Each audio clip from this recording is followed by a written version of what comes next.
having too many listings on your Etsy shop can actually hurt your growth. I opened up a shop 2 weeks ago with 56 listings on day one, and I advertised all of them. To be fair, that strategy really worked on a lot of the shops that I used to be part of and the shops that I operate now. However, it wasn't appropriate for this shop. And we're going to talk about why it's not appropriate for this shop. That it doesn't always mean more listings, more sales.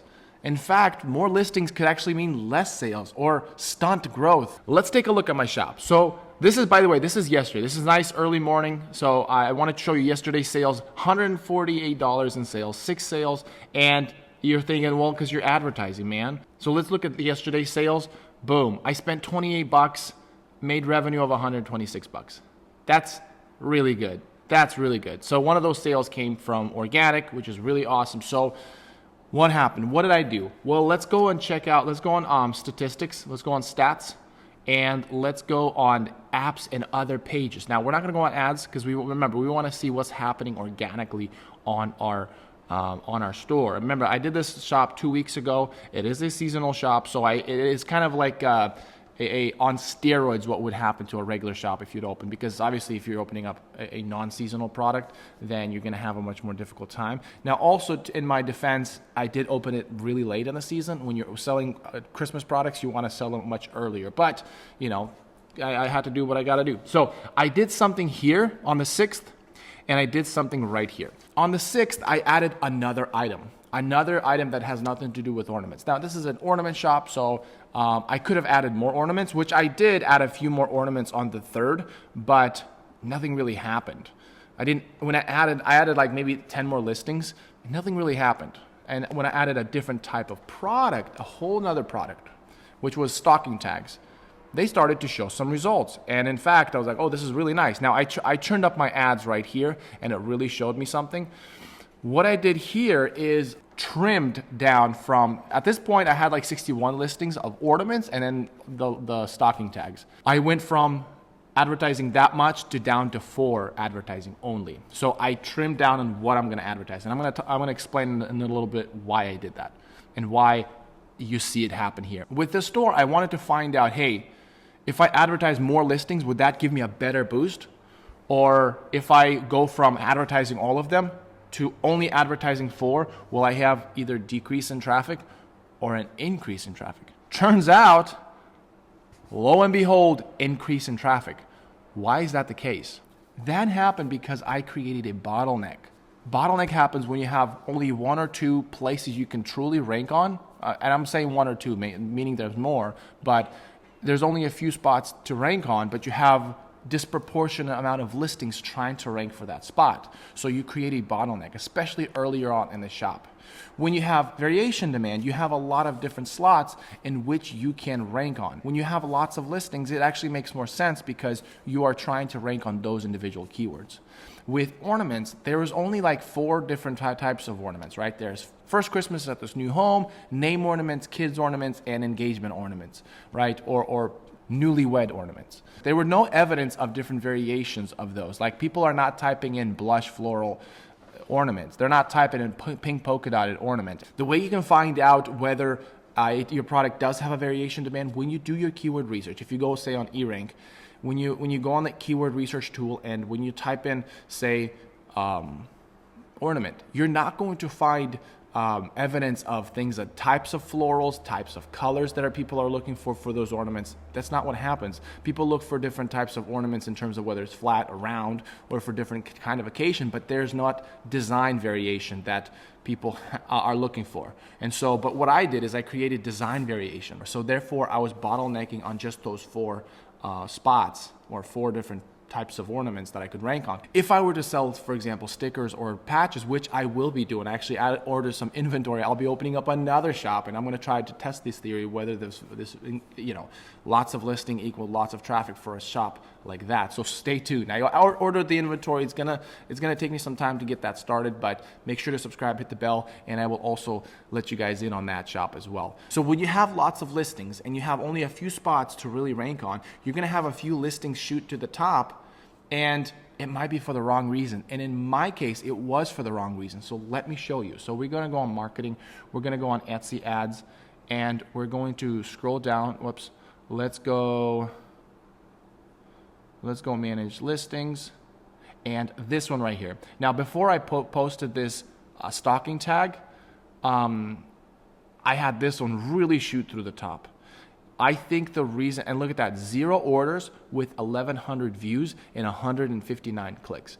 If our conversion rate even 1%, we should have had a sale by now. But what happened with this listing is it has a, let's look at the listing. This one right here, it has this B shape that makes it look a golden effect. Now I print all the ornaments. We print our ornaments, and so the problem is I can only print it in that same gradient. It's not going to be shiny when it's actually, when the customer actually gets it. Now I could have used vinyl and actually created that, and I think that would be a better approach if I took this down, redid it with vinyl, and actually made a video in the listing and make the photos a lot more realistic, because these are Photoshopped, and that would have done a lot better in terms of conversion rate. So what happened here is I had a lot of listings, but this one shot through the top for the wrong reason, for the thumbnail, and it misled people to think that it was a golden shining bee. At least that's my results from my investigation. So, but the point is, you can have a few listings shoot through the top out of this ocean of listings, and you only have a few spots, and it might be for the wrong reasons that happen. And because you're only limited to $20 a day, if you're, say, advertising, well, the good listings that could potentially actually do really well, they're being lost. So the best thing I should have done is to come back down and make a few listings on the 4 categories, maybe make 8 listings, 2 for each category, but make them really good. And then try my luck, right?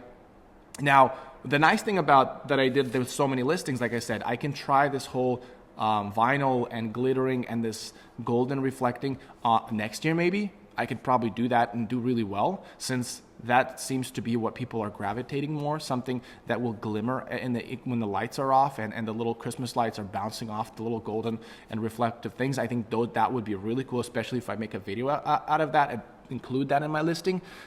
So I did get some information out of this, but that's the reason why I went from advertising all over 60 listings down to just 4.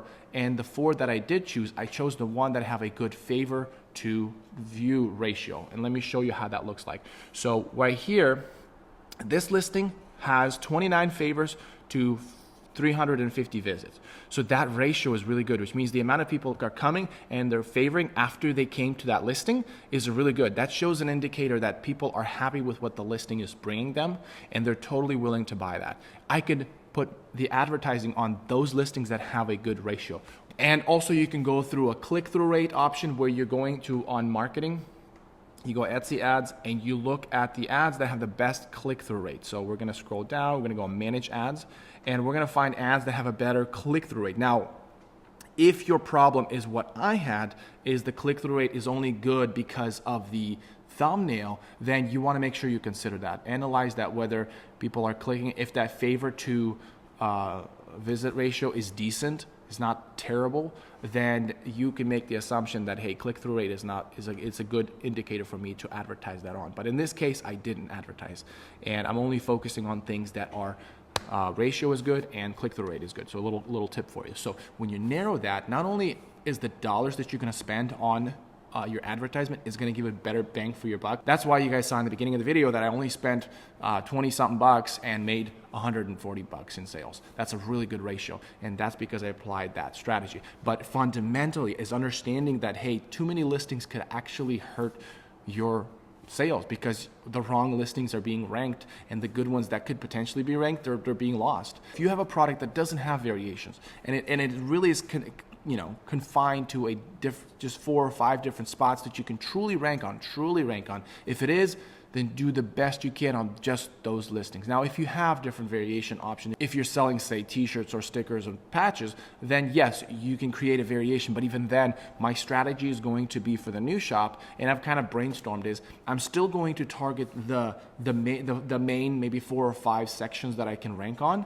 I'm going to be targeting on those, and I'm going to make those listings as best as possible. And then I'll be adding listings to it to the different variations people are looking for. So if I make a skateboarder style shop, and I'll be adding, just kind of going around that, and maybe there's certain kinds of, like, right, Pete's on a skateboard sticker. Then I will add that slowly, but I want to create a very high quality so that the favorite to visit ratio is be good, so that the click-through rate is good for the right reason. So when you are designing your product in your store, put as much emphasis as you possibly can on the listing and on the overall store. By the way, I've taken a look at the top selling Etsy shop in this video, and I analyzed what design elements that they're applying to their shop that is making them the success that they are in just this year. So go ahead and check it out.